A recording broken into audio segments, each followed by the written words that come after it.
महाराज जी, आप वृंदावन यात्रा मत छोड़िए। बच्चा, बस यही बात हमें कम जम रही है, इसीलिए वो हम कह नहीं पा रहा हूँ यही बात।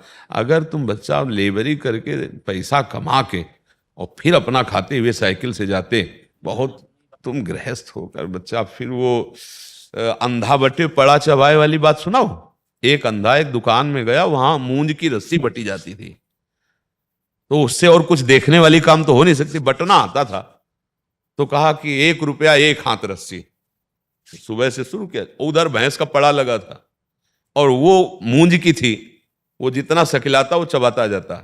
जब शाम हुई, वो जितना हाथ में था उतना ही था, पूरी रस्सी चबा गया, पड़ा कुछ नहीं मिला। कुछ ऐसे ही होता है बच्चा, अंधा बटे और पड़ा चबाए, एक कहावत है।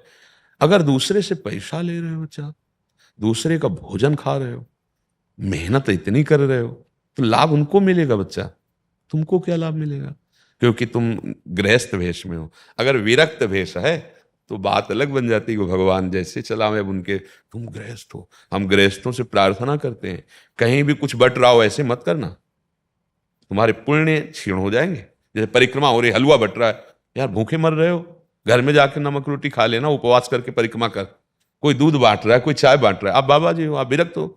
नहीं, यही तो सब कहेंगे प्रसाद ले लीजिए। तुम भी कमाओ, कभी सोचो कि 5 किलो हलवा बना के हम भी बांटेंगे, खाने की जरूरत नहीं। बच्चा हमारी बात मान लेना, कह इसलिए नहीं पा रहे हो कहीं तुम्हें बुरा ना लग जाए। ये बच्चा लाभ मिलने के कम चांस हैं इसमें। जो आपकी सेवा करेगा वो आपको अंधा बटा और पड़ा चबा गया। किसी का भी अपनी मेहनत करके फिर जो करते और किसी से मतलब ना रखते, तो बहुत बड़ी उपलब्धि हो जाएगी, 12 ज्योतिर्लिंग। अब बचा ये दान पुण्य की बात, तो तुम इस भेष में थोड़ा कम ठीक है। मार्ग है ना, प्रवृत्ति और निवृत्ति मार्ग। जैसे गृहस्थ आप जन हो, किसी आश्रम में जाओ, भोजन मिल जाए तो आप चाहे 50 रुपया दो, वहां दे दो चुपचाप। फ्री भोजन मत लो, फ्री सेवा मत लो, तो आप आए हो पुण्य प्राप्त करने के लिए, आपको प्राप्त हो जाएगा। अगर विरक्त है तो अब उसका आधार भगवान है, जैसे चलावें। आप लोग गृहस्थ हैं, तो गृहस्थ वेश में बच्चा हो तो मुझे लगता है इसका सुधार कर लो। तो बड़ी मेहनत बड़ी कर रहे हो, अब बताना पड़ेगा ना आपको, हम 12 ज्योतिर्लिंग साइकिल से चल रहे हैं। अब हमारे पास व्यवस्था है नहीं, कहीं रहेंगे कहीं भोजन करेंगे, तो कोई दयालु ऐसा करेगा कि आपको पैसा दे देगा, भोजन दे देगा। पर वो फ्री नहीं, आप प्रकृति में कुछ भी फ्री नहीं, वो आपकी मेहनत ले लेगा, जो आप मेहनत कर रहे हैं ना।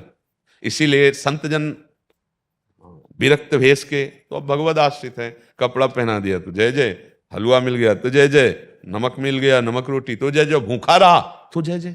ऐसा चल, पर गृहस्थी में एक है, गृहस्थी के लिए शोभा नहीं देता। आप भले न करो लेकिन आप कहोगे, ऐसे क्यों तुम्हें कोई भोजन देगा? आप पहले कहोगे मैं 12 ज्योतिर्लिंग साइकिल से यात्रा कर रहा हूं, मेरी कोई व्यवस्था नहीं है, जो भगवान करते हैं वही कर देते हैं। अब ये बात सुनकर सबको लगेगा कि थोड़ा अर्थव्यवस्था, थोड़ा भोजन व्यवस्था, वो आपको सब जो वो सब जा रहा है, आपके जेब का धन, जो ये मेहनत है ना, ये जा रही है। समस्त गृहस्थों से प्रार्थना है, कहीं भी आप तीर्थयाटन में जाएं, किसी का खाए नहीं। अगर आप पाते हैं तो उसका अनुपात देख लीजिए कि इतना आप कहीं खरीदेंगे तो कितने का मिलेगा। तो अगर आपकी नहीं सामर्थ्य है तो 100 की वस्तु है, 10 दे करके वो थोड़ा कम लेकर के काम चला लो। अगर आप भरपूर वहां सेवा लेते हैं, मुझे आए थे सुकृत करने, वो आपके सुकृत और जो पुराने भी थे, वो वहां, यही बहुत होश की